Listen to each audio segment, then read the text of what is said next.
بسم اللہ الرحمن الرحیم۔ السلام علیکم ورحمۃ اللہ وبرکاتہ۔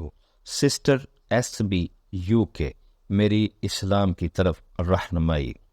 میرے والد کا رجحان بہت زیادہ عیسائیت کی طرف تھا۔ جب میں بچی تھی وہ مجھے بائبل سے کہانیاں سناتے تھے جن میں انبیاء جیسے ابراہیم، موسیٰ اور عیسیٰ علیہ السلام شامل تھے۔ نتیجتاً میں نے ان سے محبت کرنا سیکھا اور اپنے والد کی بھی بہت تعریف کی۔ جب میں بڑی ہونے لگی تو میرے دل میں بے چینی بڑھنے لگی۔ میری زندگی میں کچھ کمی تھی لیکن میں نہیں جانتی تھی کہ وہ کیا ہے۔ میں اپنی بچپن کی معصوم حالت میں واپس جانا چاہتی تھی، لیکن جیسے جیسے دن گزرتے گئے میری حالت بدتر ہوتی گئی۔ میرا کردار اصلاح کی ضرورت میں تھا، لیکن مجھے نہیں معلوم تھا کہ میں کیسے اس کو بہتر بنا سکتی ہوں۔ میں نے اپنے معاشرے اور برادری کو دیکھا اور محسوس کیا کہ میں ان سے الگ ہوں۔ شادیوں اور دیگر سماجی مواقع پر میں وہاں بیٹھ کر سب کو دیکھتی اور سوچتی کہ میں یہاں کیا کر رہی ہوں۔ یقینی طور پر زندگی میں اس سے زیادہ کچھ ہونا چاہیے تھا۔ جب میں نے اپنی ماں سے اپنے جذبات کے بارے میں بتایا تو انہوں نے کہا، تو پھر تم کہاں سے تعلق رکھتی ہو؟ اگر تم زندگی میں آگے بڑھنا چاہتی ہو تو تمہیں دوسروں کے ساتھ ہم آہنگ ہونا ہوگا۔ ان کی نصیحت نے میرے لیے کچھ نہیں کیا۔ میں جانتی تھی کہ یہ زندگی میرے لیے نہیں ہے، لیکن میرے پاس کوئی اس کا متبادل بھی نہیں تھا۔ ایسا لگتا تھا کہ کوئی امید نہیں ہے۔ میں مزید ڈپریشن میں ڈوبتی گئی اور اکثر خودکشی کے خیالات آتے تھے۔ اسی دوران کچھ واقعات رونما ہوئے جنہوں نے میری زندگی کا سب سے خوفناک تجربہ دیا۔ رات کے درمیان میں نیم بے ہوش میں جاگ کر چلتی تھی اور سوچتی تھی کہ دن کا وقت ہے۔ میں جو کچھ کر رہی تھی اور جو کہہ رہی تھی سب کچھ دیکھ سکتی تھی، لیکن نہ تو خود کو روک سکتی تھی اور نہ ہی سمجھ سکتی تھی یہ کیوں ہو رہا ہے۔ مجھے ایسا محسوس ہوتا تھا کہ میں پاگل ہونے والی ہوں۔ دن کے وقت میں نارمل ہوتی اور میرے خاندان کے لیے یہ ایک مذاق بن گیا تھا، لیکن میری ماں نے ڈاکٹر سے ملنے کی ضد کی۔ ڈاکٹر نے بھی یہی کہا کہ میں نیند میں چلتی ہوں اور شاید مجھے سونے سے پہلے گرم مشروب لینا چاہیے۔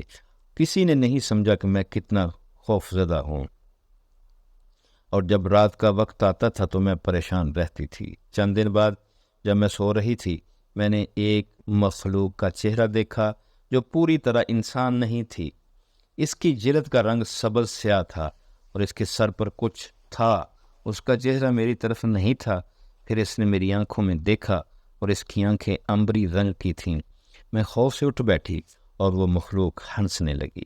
میں نے آوازیں سننا شروع کر دیں، چیخیں، ہنسنا اور کچھ ایسا جو کہ تکرار میں بولا جا رہا تھا جو میں سمجھ نہیں پا رہی تھی۔ میں بستر سے کود کر لائٹ آن کر دی۔ یہ کوئی خواب نہیں تھا، میں پوری طرح جاگ رہی تھی، لیکن آوازیں ابھی بھی آ رہی تھیں۔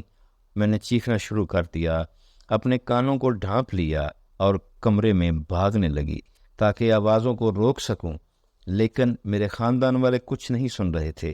میں زور زور سے رو رہی تھی لیکن آوازیں رکنے کا نام نہیں لے رہی تھیں۔ مجھے بے پناہ خوف محسوس ہوا، جیسے میں کبھی سوچ بھی نہیں سکتی تھی۔ کوئی میری مدد نہیں کر سکتا تھا۔ میں اکیلی اور بے بس تھی۔ مایوسی میں میں زمین پر بیٹھ گئی اور خدا سے دعا کرنے لگی، یا خدا میری مدد کریں، میں اپنے سب گناہوں کی معافی مانگتی ہوں۔ میں وہ سب کچھ کروں گی جو آپ مجھے بتائیں گے، لیکن آپ کو میری مدد کرنی ہوگی۔ میں بار بار یہی کہتی رہی۔ پھر اچانک سب کچھ رک گیا، آوازیں غائب ہو گئیں اور ماحول بدل گیا۔ میں نے کمرے کے ارد گرد دیکھنے کی ہمت کی۔ ہر چیز پرسکون اور پرامن تھی۔ اللہ نے مجھے بچا لیا تھا۔ اس تجربے کو دوسروں کے ساتھ بانٹنا مشکل ہے۔ ایک شخص اسی طرح کی حالت سے گزرنے کے بعد ہی اسے سمجھ سکتا ہے، لیکن میں اب اللہ کے وجود پر یقین کر چکی تھی۔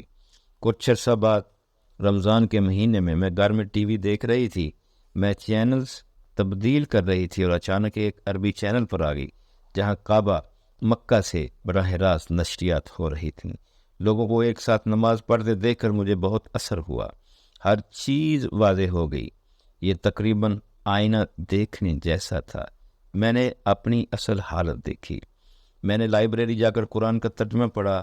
میں نہیں جانتی تھی کہ کیا ملے گا، لیکن جو پڑھا وہ حیران کن اور میری توقعات سے بڑھ کر تھا۔ میں نے عیسیٰ علیہ السلام اور ان کی والدہ مریم کے بارے میں پڑھا۔ اس سے پہلے میں نے کبھی نہیں سوچا تھا کہ عیسیٰ علیہ السلام اسلام کے نبی ہو سکتے ہیں۔ پھر میں نے حضرت لوط اور اس سلیمان علیہ السلام کے بارے میں پڑھا۔ اللہ نے ان کو عظیم نبی قرار دیا، جو بائبل میں ان پر لگائے گئے الزامات کے برعکس تھا۔ قرآن کے ساتھ میری پہلی ملاقات تھی۔ مجھے نہ صرف خوشی اور حیرت ہوئی بلکہ سکون بھی ملا۔ مجھے نہیں معلوم تھا کہ ایسی کتاب واقعی موجود ہے۔ یہ تقریباً سچ ہونے کے لیے بہت اچھا تھا۔ مجھے یقین ہے کہ ہر شخص کی زندگی میں اللہ تعالیٰ کسی نہ کسی طریقے سے اپنے وجود کو ظاہر کرتا ہے۔ دل میں ہر شخص حقیقت کو جانتا ہے، چاہے ظاہری طور پر وہ سچ کو چھپانے کی کوشش کریں۔ جب میں نے مذہب کے بارے میں سوچنا شروع کیا تو کبھی اسلام پر غور نہیں کیا تھا۔ شاید اس کی وجہ اسلام سے اندرونی خوف تھا، جسے اسلاموفوبیا کہتے ہیں۔ جب بھی میں کسی داڑھی والے آدمی کو اسلامی لباس یا کسی عورت کو حجاب میں دیکھتی، مجھے دھمکی محسوس ہوتی تھی۔ میڈیا کے الفاظ جیسے بنیاد پرستی، تشدد اور دہشت گردی میرے ذہن میں آتے تھے۔ میں نے میڈیا کو اپنے لیے سوچنے دیا بجائے کہ خود حقائق پر غور کروں۔ میں سمجھتی تھی کہ مذہب کوئی ایسی چیز ہے جو سمجھ میں نہیں آتی اور اس پر زیادہ سوالات نہیں اٹھانے چاہیے، بس یقین کرنا چاہیے۔ لیکن اسلام کے ساتھ جتنا میں اس میں دیکھتی ہوں، اتنا ہی مجھے احساس ہوتا ہے کہ یہ دین کتنا خوبصورت ہے۔ قوانین منصفانہ اور بے مثال ہیں۔ یہ سچ ہے، عالمی پیغام اور اللہ تعالیٰ کا انسانیت پر سب سے بڑا انعام۔ الحمدللہ کہ میرے جیسے شخص نے اسے پہچانا۔